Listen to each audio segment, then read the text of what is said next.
When did you start to really get into investing, and what would be the best way to begin for anyone listening? Because I know you're so passionate about it. It was like learning a different language. Investing people don't seem to be that rich and stuff like that. So I was like, oh, well, how do they do it? And so it just got me kind of, oh my God, like. Welcome to the Queendom. When did you start to really get into investing, and what would be the best way to begin for anyone listening? Because I know you're so passionate about it. Yeah, so funny enough, I actually bought another Tony Robbins book and it was called Unshakable. So, but I thought it was going to be about mental health and stuff like that. But it was actually about investing. And it was about Unshakable was more so about knowing that the stock market will crash, and it's about not freaking out when something goes wrong, because when the stock market crashes, people then sell and they should just hold and buy and while it's down, etc. And so I actually thought it was going to be like a self-help book, and then it was an investing book, and I was like, oh, okay, this is interesting. And so that book actually randomly got me into it. And I don't know, I think when I started to make a little bit more money, I started to look at property, and back in Sydney property, I was like, oh my God, like I cannot afford property back then, an apartment for my income was just obscene. So I thought, well. Hey guys, real quick.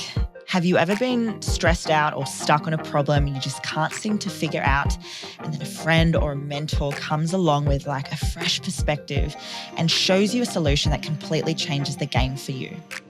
I'm smiling right now as I say this because I know I've had a ton of these moments while building my businesses and remembering back to all the people I have been helped by, which gets me so excited.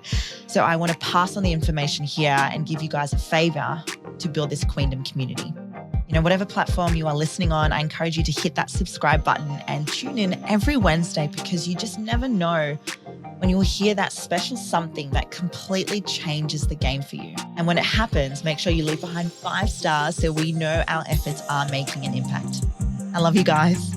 Let's get back into it. All these people investing people don't seem to be that rich and stuff like that. So I was like, oh, well, how do they do it? And so it just got me kind of hungry to learn about money, and I knew absolutely nothing. I couldn't tell you what a stock or share was. It was like learning a different language. But for me, it's really kind of built up to a big passion of mine. I think when it's something new, when you find something new in life and it's just like, I know nothing about it, but it's so exciting. Everything you read, you feel like you're learning, getting better. It's like the first time, it's just like, oh, wow. And it's just kind of just really create a hunger to learn more. And it kind of works hand in hand, because with your business, if you're having a good business and bringing a lot of money in, you also then want to be like, well, am I doing smart things, or what am I doing with this money? Am I just spending it, or am I kind of growing it and putting somewhere for the future and stuff like that? So it's really kind of driven me to be educated and I guess have a good understanding of a variety of things in the world, economy and interest rates and all these things I knew nothing about. So these days, 16 properties and around Sydney and Gold Coast, Brisbane. It's just a real standpoint of enjoying learning, and I really like reading from people who've done things, older than you, and made smart decisions. You learn from their failures. So it's like, I'm like, well, how can I learn from other people who've done really well in life and not mistakes people they have before, and and as I said, I like that feeling of growing. And so with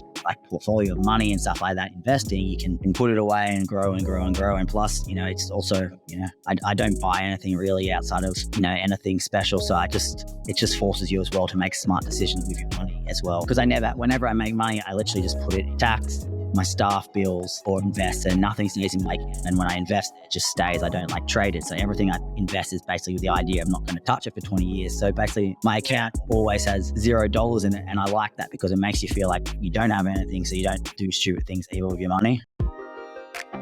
So we're near at the end of the episode. I know I don't want it to end either. And I love you guys so much for tuning in every week and coming to this journey with me. But the good news is it doesn't have to end here. If you've gotten value from today, I have something really special I want to share with you. Now, most people are very dedicated to learning from podcasts or books, but when it comes to taking the action required to make these ambitions come true, they retreat back to their comfort zone and listen to another podcast. But I know that there is a small group of queens listening right now that are hungry for more. You want complete freedom over how you spend your time and money, and you want to be able to do it from anywhere in the world. I understand you. I was you. And now I have complete freedom over my time, location, and money. And I did it all with my social media blueprint. And if you are part of the group that takes action towards your dream life, I have included an exclusive link for you to jump on board below at 50% off. I appreciate you queens all so much. Now let's finish this one with a bang. That's interesting. I'm actually looking at doing a little bit more like learning around investing, but also like working with a mentor. But one of the first things this guy called Lloyd James Ross said to me was start with your money habits. You know, Dwayne Johnson, he actually had a Rolex story as well when he first became really big as a wrestler and then as an actor. And so he was like, I'm going to buy this Rolex watch. He nearly basically lost it. And it was just one of those lessons in life that he was like, you know, at the start of his career, he was spending money on those fancy things. And what I really love about him, that he's just so humble and obviously is so successful. And I find a lot of people out there who are successful do begin with those, I guess, those feelings of like seeing materialistic things become like a result of what success is. And I did that too. You really do look up to successful people and everyone's version of success is different.